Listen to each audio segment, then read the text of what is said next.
Guyana, and welcome to another edition of Conversations in State. I am Malika Ramsey. Thank you so very much for joining us. On today's program, we're focusing on social cohesion as part of the Ministry of the Presidency. As you know, I like to remind you that this program aims to focus on all of those, whether they be departments or ministries, or offices that function and fall within the Ministry of the Presidency, whether or not they're physically there. Today, Social Cohesion, it is my pleasure to be speaking with the Program Coordinator of Social Cohesion, Ms. Sharon Patterson. Welcome to Conversations in State, ma'am. Thank you very much. All right, it's so great to have you. Social cohesion would have been in existence for some time now in Guyana, even though that may be true. To some, it is still fairly new, and there've been so much publicity and so much talk and so much activities that persons, officers working within social cohesion would have been doing for the public to understand. But even before we get into our conversation regarding what would have been achieved in the past year, I'd like you to give the viewers a reminder of what really is social cohesion's mission for Guyana. Okay, thank you very much again for having me. You're Social cohesion is not, as a process, is not really new to Guyana. There have always been efforts to bring together Guyanese. There have always been efforts to bring people to work towards the common good. You would remember initiatives like cooperatives. Yes. You would remember those self-help activities, farmers co-op societies, fishermen co-op societies. All those were efforts to bring people together to work for the common good. And also, in addition to that, there was a particular intervention by UNDP around 2001 to about 2003, at the height of tensions in our country, Okay. to assist to bring some measure of stability and help people to work together. However, those efforts were not necessarily sustained, and as such, the value flows were somewhat lost. But with the Ministry of Social Cohesion coming into being in 2015, after national and regional elections, demonstrated an effort and a measure of will to ensure that whatever is done to unify our country is on a sustained basis. But the question you specifically asked had to do with the vision. The vision and the mission, yes. Okay, the vision. The vision for cohesion in Guyana is one of a unified Guyana, where our diversities are embraced, where our networks and collaboration with stakeholders are strengthened, where equity is promoted, equity meaning fairness and Yes. impartiality Important. is promoted and strengthened, and where decision-making processes lead to or result in equal opportunities and benefits to all. So the vision is that one day there is going to be a Guyana where our that is unified, first of all, where our diversities are embraced, where all of the conflicts are resolved, and where networks, collaboration, equity is promoted, and decision-making processes lead to equal opportunities and benefits for all. I'm happy that you talked about that happening for all, because it indeed, when you talk about it and you listen, it sounds so peaceful, and people, you would want to get there, because I think sometimes people are tired of fighting and tired of being, scared or, afraid that someone is going to happen to them. Even though you talked about the fact that the work for social cohesion would have been in existence way before 2015. Yes. I'd like to ask, because there's been somewhat of a fast forwarding from 2015 to now, in Yes. that I realize things are being done a little Yes. faster to promote social cohesion. Do you believe that we're, from 2015 to now, we're now in 2018, we're a little closer to achieving that? I'll tell you that it is a process, and so it will take some time. Okay. But one of the things I wanted to mention quickly, and I should do that here, is when we talk about diversities, it's not only race and ethnicity, Hmm. but it's all of those variables that give us an identity as different. Okay. So it is about talking about age, religion, culture. There's a language, because you would know that certain parts of Guyana you go, they don't speak standard English. If you go, for instance, to some of the regions, 1, 7, 8, 9, where Wapisian is still spoken, Hmm. Mukushi is still spoken, where the language is different. So language is one of the diversities. Ableness. Not everyone is able, whether physically or mentally. There are some differences there. And so it's about how we bring all of those variables together to work for the good of Guyana. And I'm assuming gender too. Of course, gender is, and the sexual orientation, we like to Yeah. say. So all of those are differences, and it's about how we bring persons together, irrespective of diversity's values. There's another area of diversity, skill set.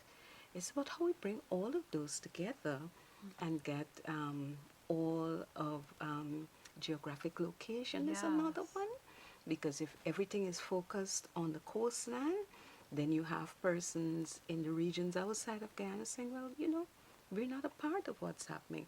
So it's about how you include everyone. And this whole thing about social cohesion is also based on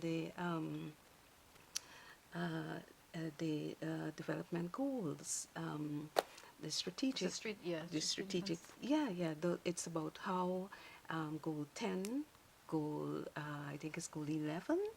It's about how we Yes, bring indeed. Each inclusivity. goal has some Yes, focus on everything yes, that you've said in terms of yes, the breaking down those yes. barriers. Goal Yes. 16 that deals with peace, and so it's about how we bring all of those together to work for the good of our country. Okay. I think this is an appropriate time for me to also ask you about, because since you're talking about breaking down barriers and, Yeah, in a sense, promoting this sort of yeah. integration, I we we have to ensure that the young ones learn it.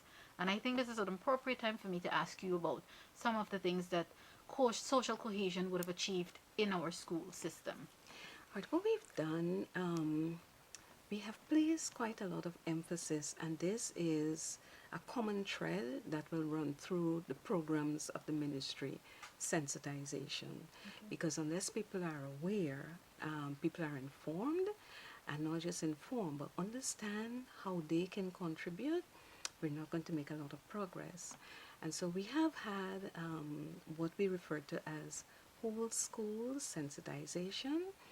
We did a pilot in Region 3 where we allowed all 14 secondary schools in Region 3 to be a part of an activity.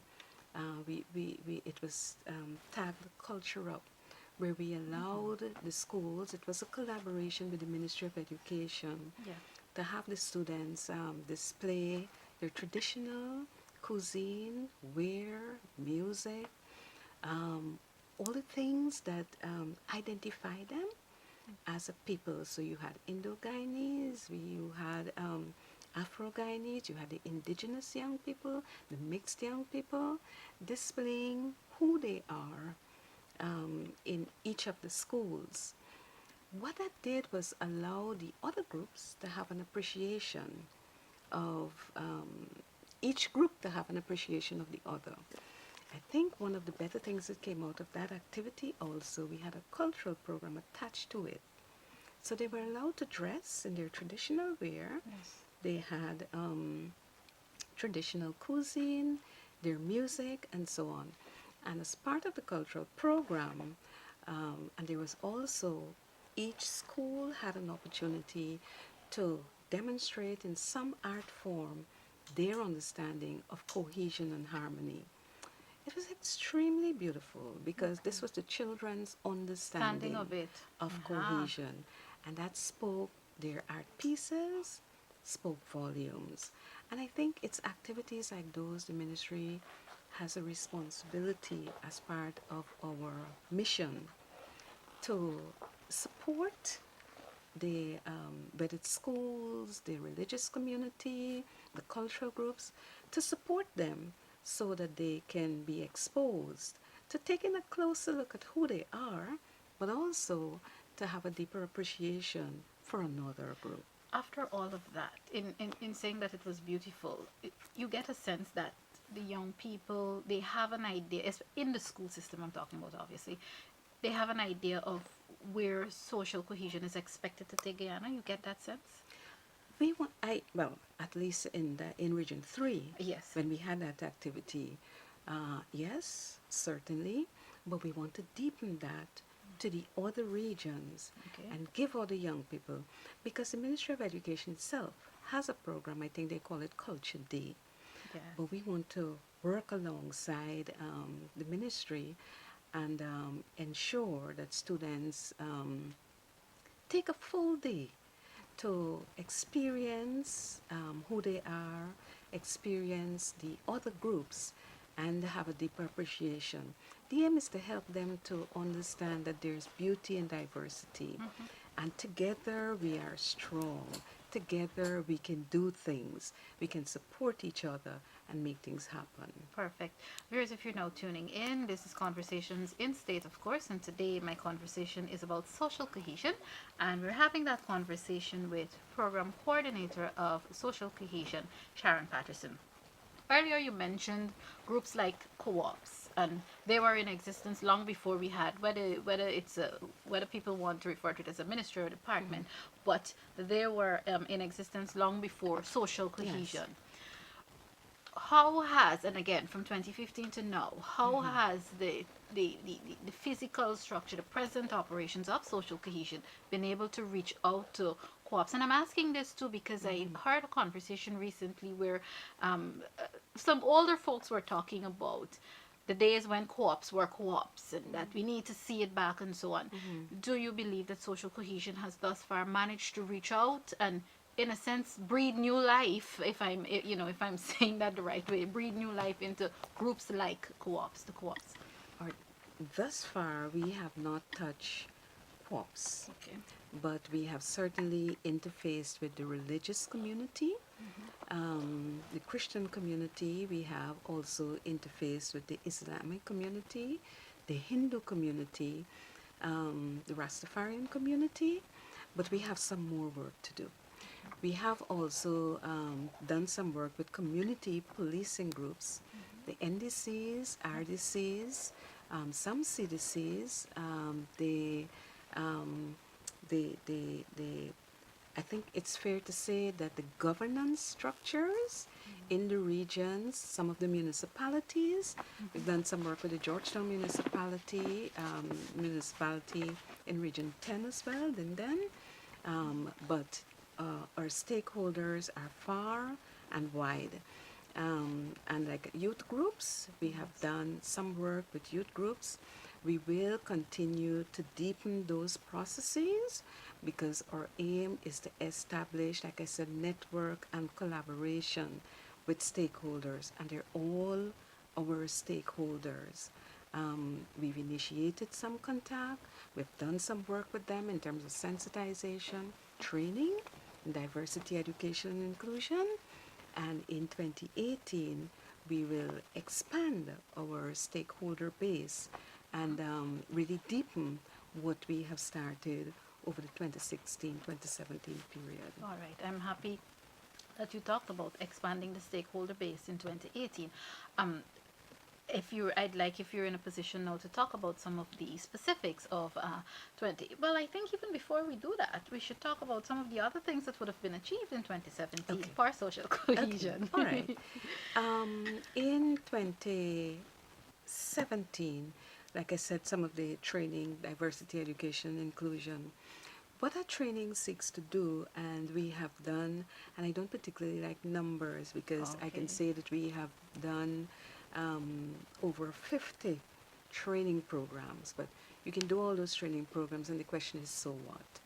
But those training programs are really designed to, first of all, help stakeholders to understand who they are and where some of our biases, where some of our prejudices come from.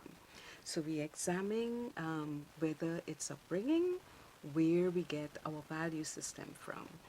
And then to go beyond that, we look at what people can do to contribute to the social cohesion process in the communities. Once we do that, the training is not just training and that's it, but it is really a means towards an end. It's not training and that's it. It's a means towards an end.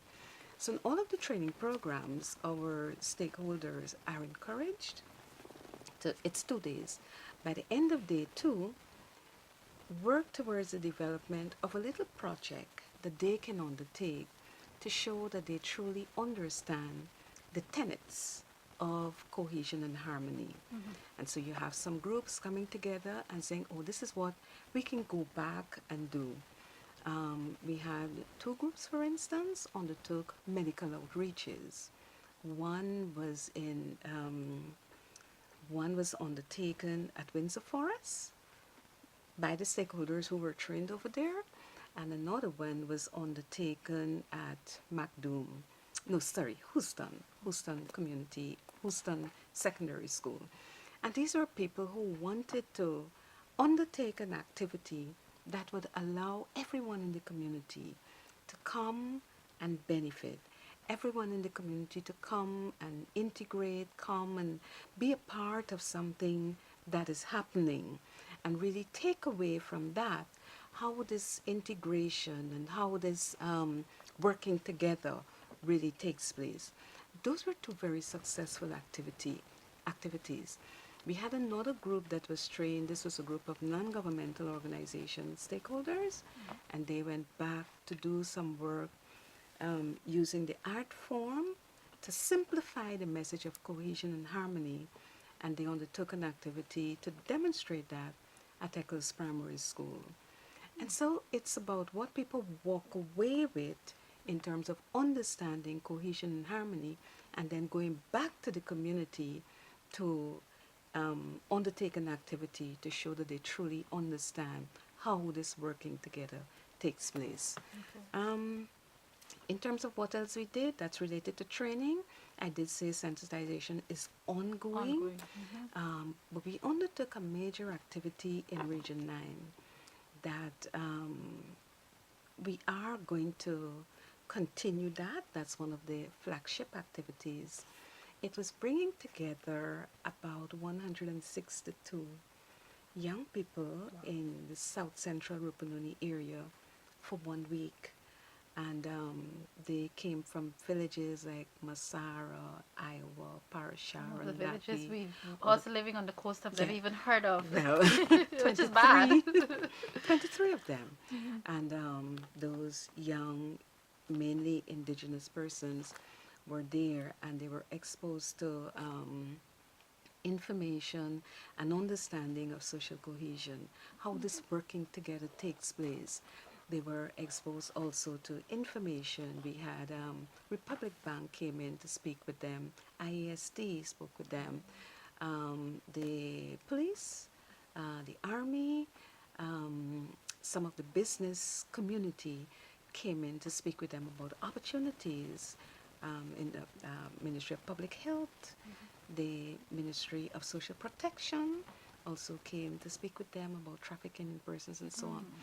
And a part of that, they were also allowed to undertake a community project, also to see how this working together and achieving, having the same vision, how that takes place. We are going to undertake that activity again in 2018. More than likely, we will take it to another region. But based on what we saw there and how those young people were able to truly experience integration and cohesion.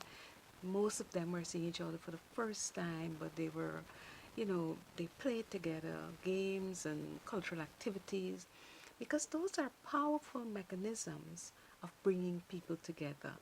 And Right. but I was extremely And I'm successful. assuming it's activities that you would enjoy, so you wouldn't even realize that this is an intentional effort